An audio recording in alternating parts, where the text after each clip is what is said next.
presentación. Adelante, ahora que gustes, ya tienes acceso a compartir tu pantalla. Echamos una presentación de pilas, me parece que es pila de litio.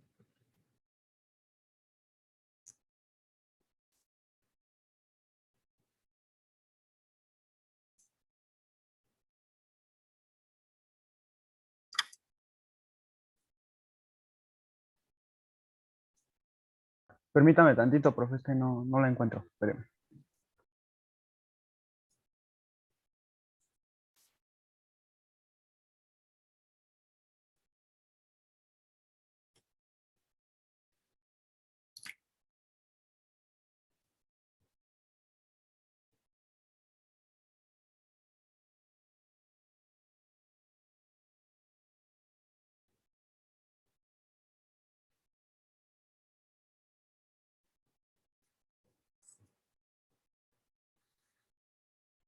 Bien, mientras les recuerdo que tenemos la tercera evaluación parcial el día martes en su horario de clase.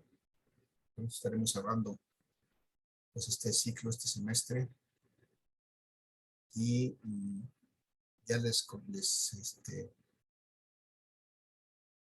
modifiqué a petición de algunos y en vista de que muchos me han entregado y no iban a poder entregar el día de ayer los problemas previos, modifiqué su entrega, me parece que para el sábado, de los problemas de eficiencia. Y los problemas de este tema de leyes de Kirchhoff estarán máximo el día lunes como su límite, porque el martes pues, necesitamos que lo resuelvan antes del examen.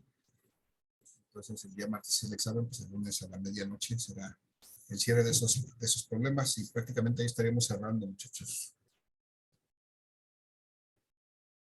¿Alguna noticia, Edgar? ¿Tienes inconvenientes? La comparto yo. Ya, profe, ya se ve. Adelante, ya la veíamos, ya está. ¿Sí? Adelante. Ah, ok. Bueno, buenas tardes. Sí, buenas tardes, profe y compañeros. Yo les voy a presentar el tema de las pilas de litio y de plata. Eh, no se cambia.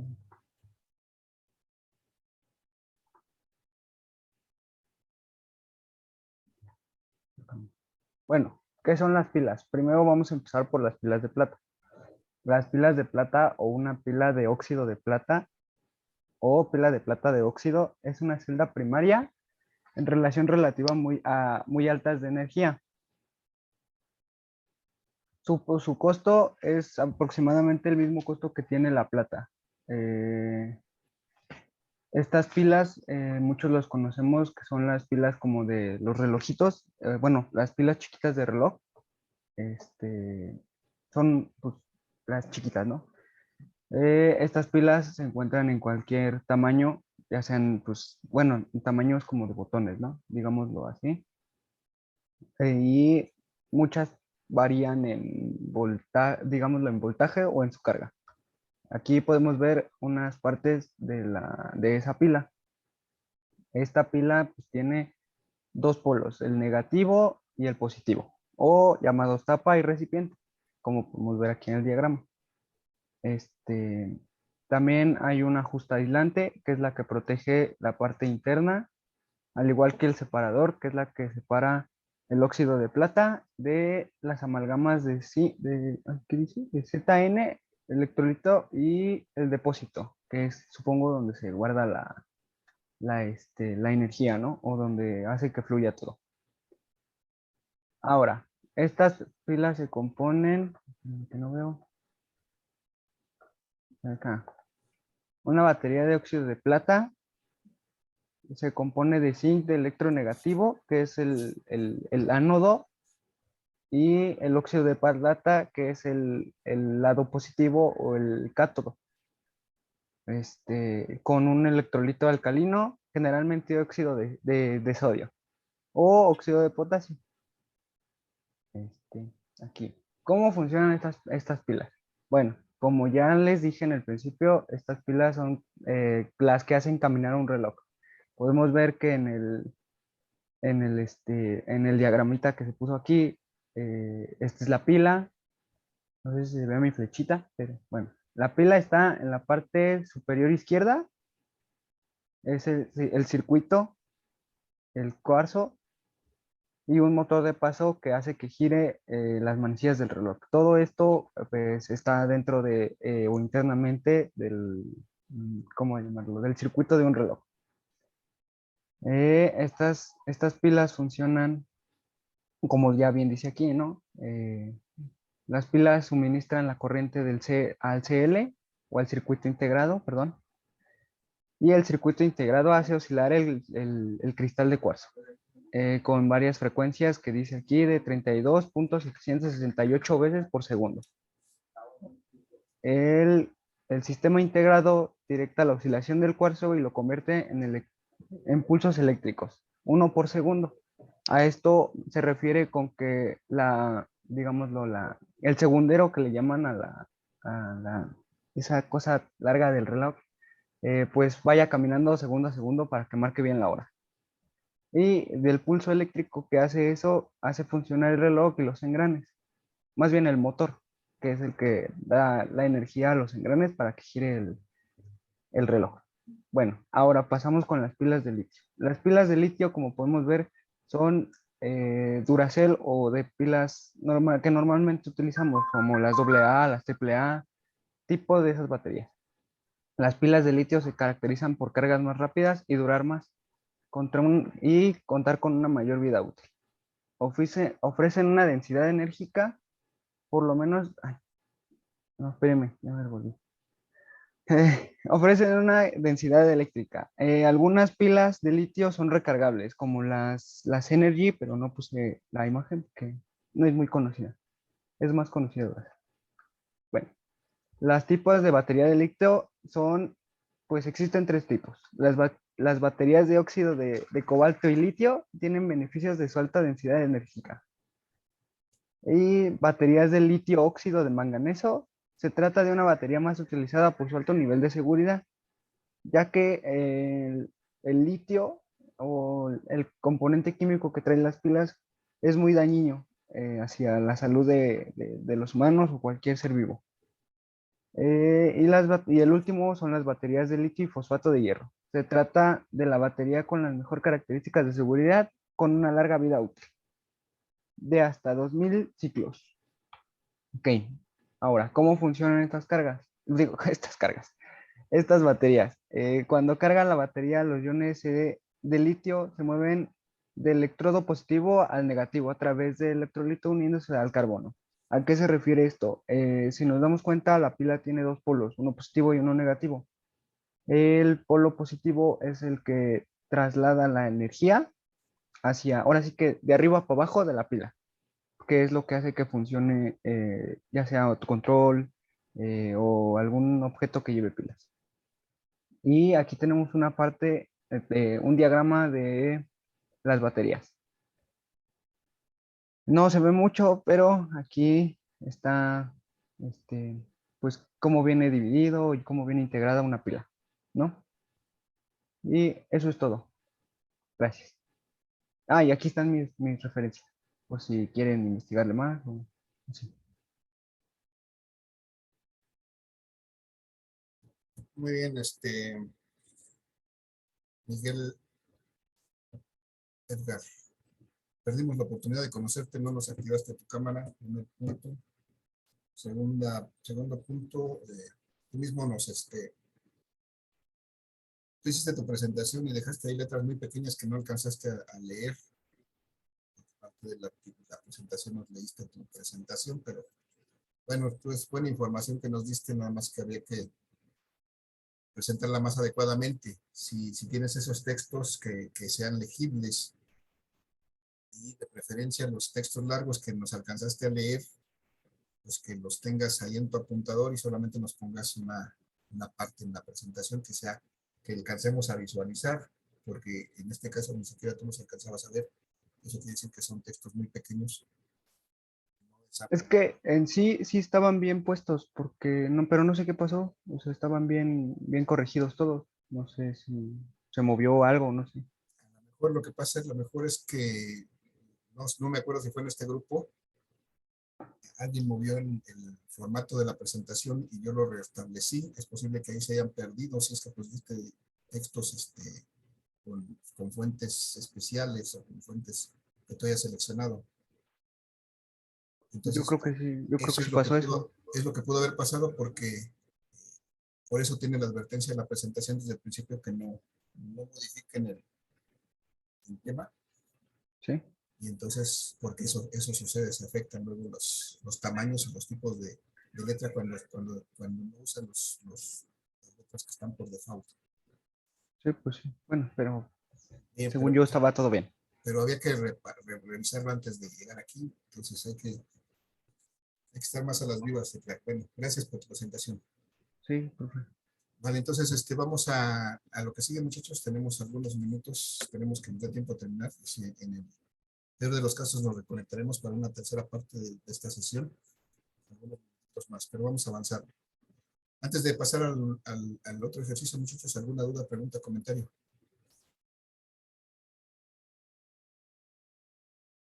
¿No? No, profe. Bueno, les voy a compartir la presentación, muchachos. Vamos a hacer un último ejercicio de leyes de Kirchhoff, algo como lo que pudiera venir en el examen. No lo aseguro, pero pudiera venir en el examen. Y entonces vamos a ver cómo podemos resolver. En este caso, el ejercicio que hicimos es cuando no conocemos las tres corrientes y tenemos que determinar sus valores. Entonces armamos unas ecuaciones en función de las tres corrientes.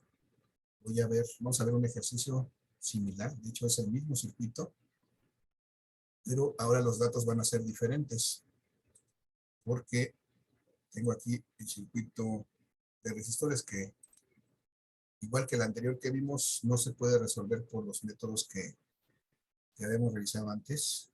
Era la reducción, digamos, de los circuitos series y paralelo. En este caso tenemos aquí el mismo circuito que en el caso anterior, pero ahora vamos a suponer que, ¿cómo está aquí? Vamos a suponer que aquí tenemos 10 volts, este es el voltaje 1. Tenemos 10 volts también, esto es el voltaje 3. Y que aquí tenemos un voltaje 2 que no conocemos. Esta va a ser una de nuestras incógnitas. Desde luego, pues todas nuestras resistencias, nuestra resistencia 1, nuestra resistencia 2, nuestra resistencia 3, nuestra resistencia 4 y nuestra resistencia 5. Y para no olvidarnos, vamos a darle el valor que tiene como subíndice. Este sí, este valor no. Este vale 2 ohms. Este vale 3 ohms. Este vale 4 ohms. Este vale 5 ohms. Y con esos datos vamos a determinar muchos, vamos a resolver este circuito. Nuevamente no podemos resolver, decía, por el sistema normal de reducir los circuitos equivalentes de serie paralelo de resistencias, porque no hay tal. Y hay además tres fuentes intercaladas en este circuito. Lo que tenemos que hacer es aplicar leyes de Kirchhoff para resolver. Muchachos, ¿cómo resuelvo? ¿Cómo empiezo para resolver? ¿Alguien se acuerda? ¿No se acuerdan? Me dicen y avanzamos más rápido. ¿Idea? ¿Alguna idea que empiezo a hacer? Establecer qué nodo vamos a ocupar, el A o el B. Ok, primero encontramos los nodos. Gracias, Lucía. Primero determinar cuáles son los nodos. ¿Cuántos nodos tenemos en este circuito, muchachos? Ya dijo la compañera cuántos. Ya dijo los nombres. ¿Cuántos eran? Dos nomás. Dos nada más, ¿no? Recordemos que un nodo es un punto donde se conectan, se encuentran tres ramas o tres partes del circuito. Este y este son los únicos nodos que tenemos. Y eso es importante para la primera parte de la solución del problema. Y desde luego darles nombre, como bien nos dijo Lucía. Este vamos a llamarle nodo A, simplemente por orden. Y este pudiera ser el nodo B. Pudiera ser al revés sin ningún problema. Únicamente es darle nombre para identificarlo. Y ya que los tenemos identificados, nosotros seleccionamos, como bien nos dijeron, un nodo. ¿Cuál seleccionamos? A o B, cualquiera me sirve. Es cuestión de decisión solamente. A o B.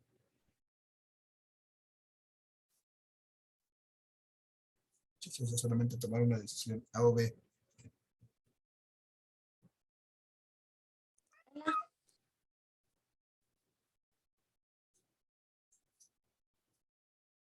Pues A. El A, ok, ya está. El A. En el A, lo que vamos a hacer es aplicar la primera ley de Kirchhoff. Para el nodo A, vamos a aplicar la primera ley de Kirchhoff. O la ley de las corrientes o de los nodos, que me dice que la suma de las corrientes que entran o que salen de este nodo van a ser igual a 0. Eso me dice la primera ley de Kirchhoff. Entonces, para eso tengo que ver cuáles son las corrientes que entran o que salen de este nodo A. Y veo que hay, por ejemplo, de esta rama donde está la resistencia 1, debe de haber una corriente circulando en esta rama. Y aquí es solamente cuestión de decisión. Quiero que esta corriente que pasa por la resistencia 1 entre o salga de este nodo.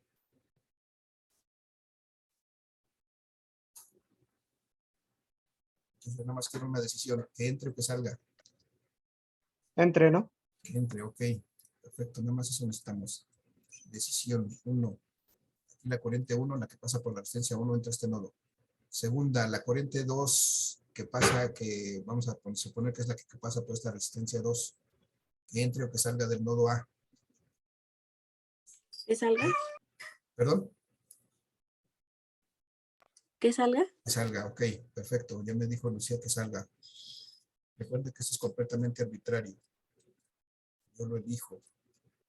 Y ya tenemos una que entra y una que sale. Con eso ya tenemos el requisito. Ahora la corriente 3 puede ser que entre o que salga, es indistinto, nada más es tomar una decisión. ¿Cómo decidimos que esté la corriente 3 que pasa por la resistencia 3? Que entre o que salga.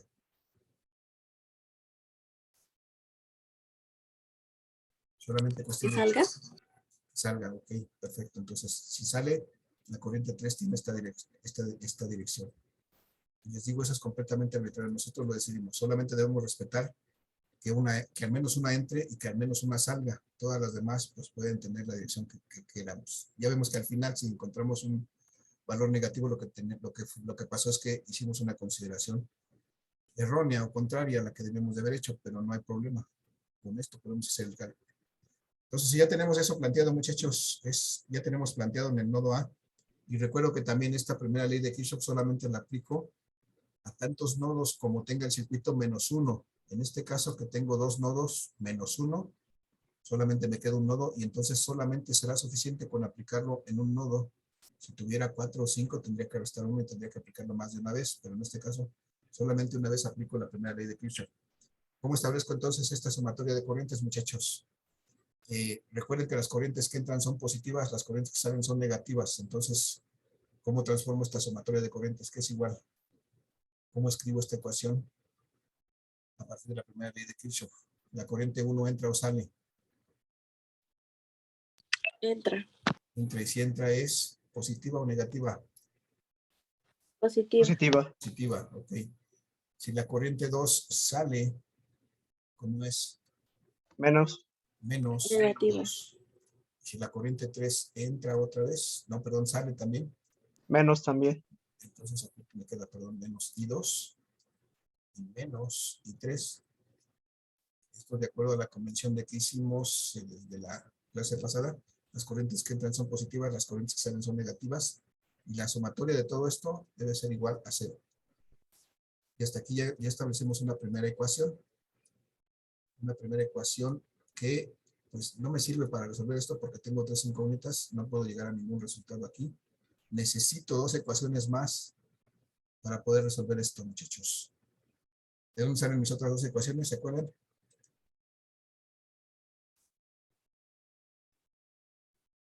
¿De dónde salen las otras 2 ecuaciones?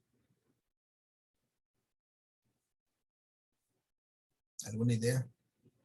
Si no hay idea, digan, no hay idea.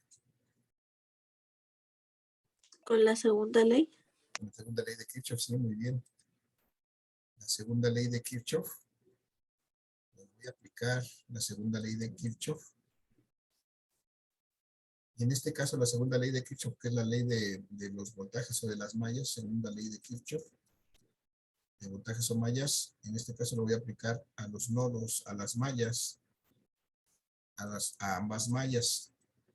A lo mejor antes de esto habría que nombrar e identificar las mallas. ¿Cuántas mallas tenemos en este circuito, muchachos? Es el mismo que el caso anterior. ¿Cuántas mallas tenemos? 2. 2. 2. Una primera malla aquí, que es un recorrido cerrado de este circuito, que lo puedo empezar donde sea y lo completo ahí. Y ahí es una primera malla, y aquí tenemos una segunda malla. Pudiéramos tener una malla más externa que la carga 2, pero con esta será suficiente, porque con esta ya tomamos en cuenta todos los elementos del circuito. Estas dos mallas ya las identificamos y ya las nombramos. Ahora lo que sigue es darles un sentido de recorrido a estas mallas. Eso, les digo, también es completamente arbitrario. Nosotros decimos hacia dónde las queremos recorrer. El sentido de recorrido es horario o antihorario. La pregunta es, y repito, es solamente cuestión de decisión. ¿Hacia dónde recorremos la malla 1? ¿Sentido horario o antihorario? Antihorario. Antihorario, ok. Entonces recorremos la malla 1 en esta dirección. Perfecto. Recuerdo que solamente es arbitrario y es cuestión de decisión. Malla 2, horario o antihorario. Sin miedo, sin pena. Es decisión solamente. No hay lógica en esto ahorita. Horario. Horario, ok, va para allá.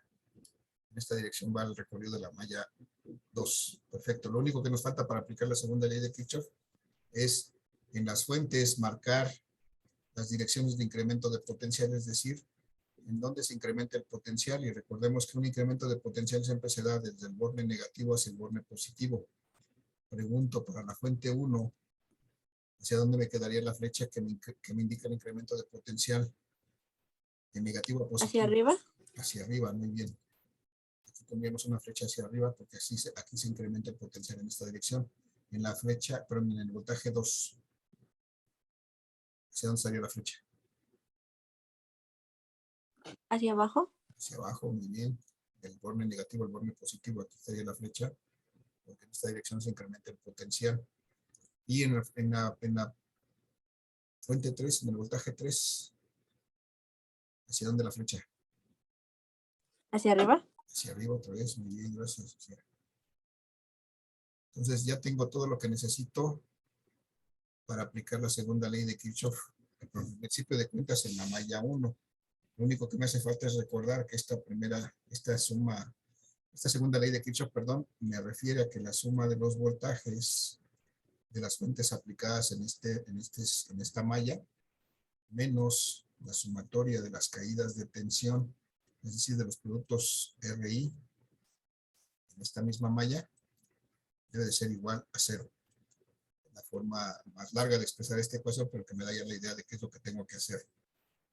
Muchachos, voy a recorrer la malla en la dirección que se me propuso, en la dirección contraria a las manecillas del reloj. Voy a elegir como inicio el punto del nodo A. Si recorro esta malla en sentido antihorario, voy a encontrar por principio de cuentas una resistencia 1 recorrido por una corriente 1. Y esto me produce una caída de potencial, una caída de tensión, perdón, aquí. Pero la malla la estoy recorriendo hacia la izquierda. La corriente 1 va hacia la derecha. Eso me implica que tengo que afectar mi caída de tensión con un signo. ¿Qué signo le pongo a la caída de tensión? Por esa contraposición. ¿Alguien se acuerda? Negativo. Negativo, muy bien, gracias. Cuando hay contraposición, antepongo un signo negativo. En este caso, mi corriente 1 se contrapone a la dirección en que estoy recorriendo la malla, entonces le corresponde un signo negativo. Y la caída de tensión es la que produce la resistencia 1 multiplicada por la corriente 1. Ya está mi primer elemento. Sigo, llego al extremo izquierdo, bajo y encuentro la fuente de voltaje 1. Pero me encuentro con que la flecha que le puse está contraria a mi sentido de recorrido. Y entonces eso me da el mismo efecto que en el caso anterior.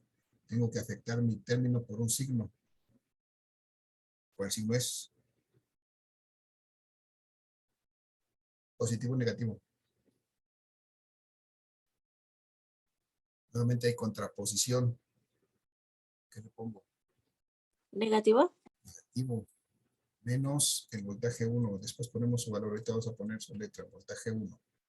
Llego hasta el punto de abajo del extremo izquierdo. Encuentro la resistencia 4.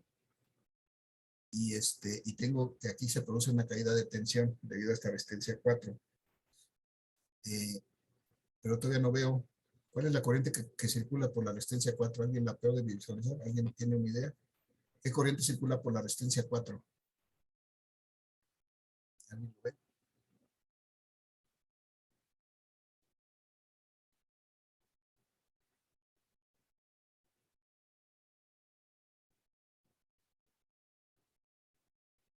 Es que nadie lo ve. Lo voy a hacer porque si no, no vamos a avanzar.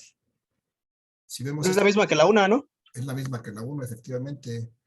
No hay otra corriente que pueda circular desde el nodo A al nodo B porque es una sola trayectoria. Entonces, esta corriente 1 aquí sobre la resistencia 4 tendría esta dirección. Porque va del nodo B hacia el nodo A. Aquí está la corriente 1. Pero otra vez yo estoy recorriendo la malla en sentido contrario a esta corriente 1. Entonces, ¿cómo es esta caída de tensión? ¿Positiva o negativa? ¿Negativa? Negativa, gracias. Negativa, y está producida por esta resistencia 4, que es recorrida por esta corriente 1. Ya está. Luego llego hasta el punto B, hasta el nodo B, y voy hacia arriba para llegar al nodo A, y me encuentro el voltaje 2. Pero otra vez me encuentro que la dirección de la flechita del voltaje 2 es contraria a mi recorrido. Entonces, ¿cómo afecta eso a mi voltaje 2? ¿Cómo se pone mi voltaje 2? ¿Cómo se vuelve? Igual negativo. Al negativo, entonces menos B2. Finalmente llego a la resistencia 3, ya casi para llegar al punto A. Me encuentro la resistencia 3 y que está recorrida por esta corriente 3. Otra vez tengo mi sentido de recorrido desde el punto B hasta el punto A. Y mi corriente 3 viene al contrario. Otra vez hay contraposición. ¿Cómo es mi caída? La resistencia 3. Nuevamente. Muchachos, hay contraposición. Es negativo. Bueno, ya no voy a la oportunidad de que respondan, porque si no, no avanzamos.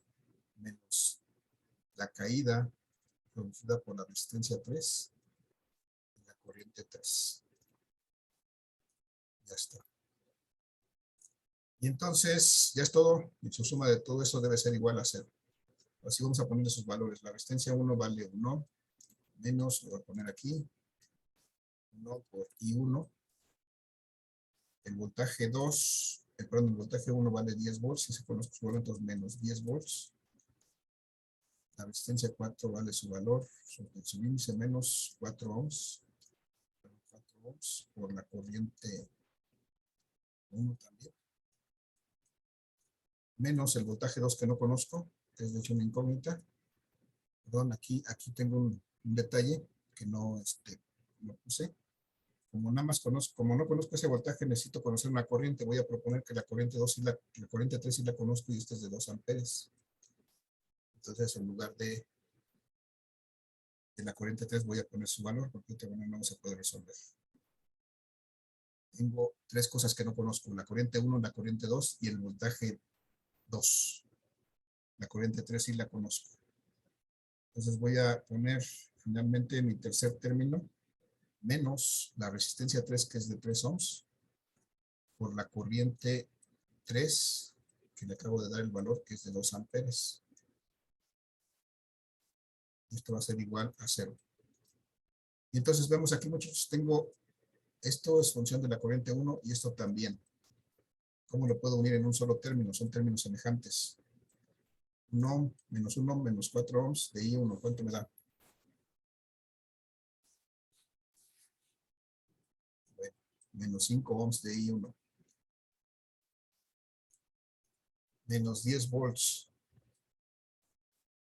Menos el voltaje 2 que no conozco. Menos, ¿cuánto me da? 3 por 2, 6 volts. Vamos por ampere, me dan volts. Entonces puedo reducir esto a menos 5 ohms, menos 10, menos 6 me da menos 16 volts. menos el voltaje 2 va a ser igual a 0. Y entonces del lado izquierdo solamente tengo que dejar lo que está en función de las corrientes. Esta es la corriente 1. Todo lo demás, lo que son voltajes, tiene que estar del lado derecho. Entonces, si reescribo esto, me queda que es menos 5 ohms por la corriente 1. Va a ser igual a estos menos 16 volts pasan para acá. Estos este B2 también pasa para acá. Los dos eran negativos, entonces se convierten en positivos. B2 más 16. Más 16 volts. Ya está mi ecuación. Con esto encuentro mi ecuación 2. La voy a reescribir aquí arriba. Mi ecuación 2 me dice que es menos 5 ohms por la corriente 1. No hay nada en la corriente 2 ni en la corriente 3. Todo va a ser igual a el voltaje 2 más 16 volts.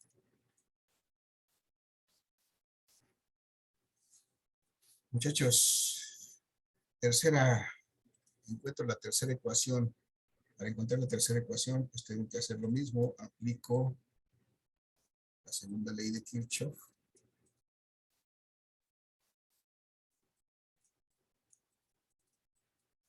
En la malla 2.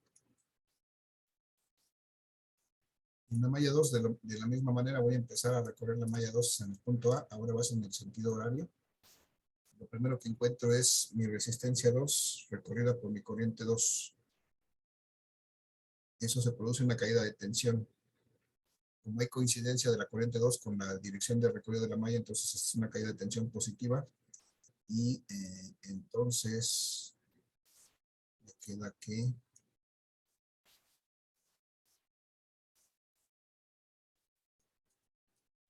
la caída de tensión de esta resistencia 2 es la resistencia 2 por la corriente 2, que no conozco. Ya está mi primera caída de tensión. Sigo avanzando y encuentro mi voltaje 2. Encuentro la flechita del voltaje, de la fuente de voltaje 2 contraria a mi recorrido. ¿Qué hago con este voltaje 2? Entonces, voltaje 3, perdón. ¿Sería negativo? Negativo menos voltaje 3. Negativo y sigo recorriendo, llego al extremo izquierdo, extremo inferior derecho. Voy hacia la resistencia 5. La resistencia 5, ¿qué corriente está circulando por la resistencia 5? ¿Alguien lo ve?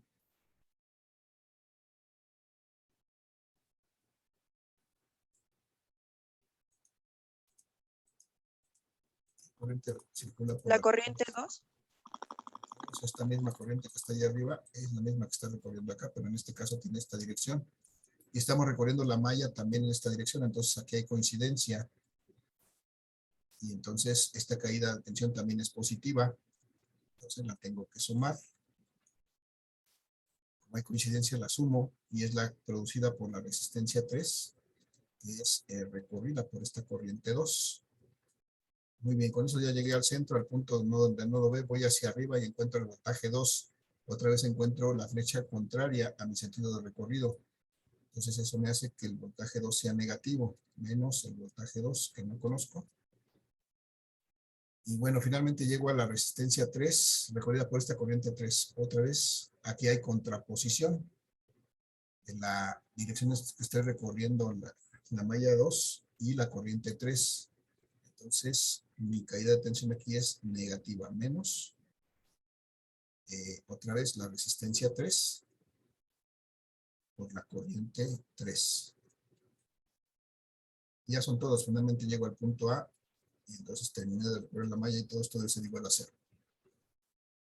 Cambio, voy a poner sus valores, muchachos. R2 vale 2 ohms. La corriente 2 no la conozco, es simplemente la corriente 2. Menos el voltaje 3, si lo conozco, son 10 volts. 10 volts. Más la resistencia 3, que son 3 ohms. Por la corriente 2, que no conozco. Menos el voltaje 2, que no conozco. Lo dejo indicado nada más. Menos la resistencia 3, que es de 3 ohms. Por la corriente 3, que también conozco, que es de 2 amperes. Todo su sumado va a ser igual a 0. Encuentro términos semejantes, I2 e I2. 3 ohms de I2 más 2 ohms de I2 más 3 ohms de I2 Queda 5 Maestro. ohms. Maestro, Sí, no se equivocó en la resistencia 3 porque está 2 veces y según yo la segunda que va con I2 es resistencia 5 de 5 ohms. ok, gracias. La resistencia 2, la del ley 2 es esta, en lugar de 3 es 5, ¿no? Sí. Este es 5 y este también es 5 ohms. Gracias por el aviso. Entonces tengo 5 y 2. Este no es 5, estos son 7.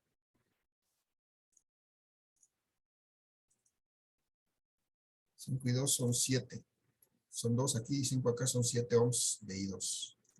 Muy bien, gracias. Y tengo luego menos 10 y aquí me va a dar 6 volts más. Bueno, voy a ponerlo menos 10 volts. Y menos B2. Y aquí me da 3 por 2, 6, menos 6 volts menos 6 volts. Entonces esto va a ser igual a 0.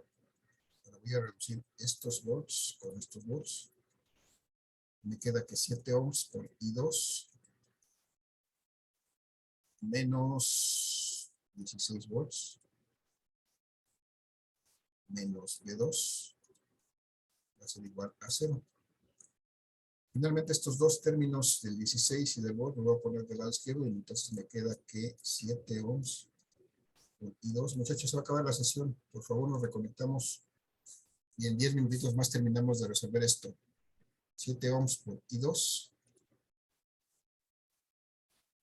va a ser igual nuevamente a B2, que se convierte en positivo, y 16 volts, que también se convierten en positivos, más 16 volts. Encontramos la tercera ecuación. Lo único que nos resta es resolver este sistema de 3 ecuaciones con 3 incógnitas. Voy a reescribir esta ecuación 3 aquí. Está en función de I2, entonces aquí tiene 7 veces I2, 7 ohms por I2. No hay nada más.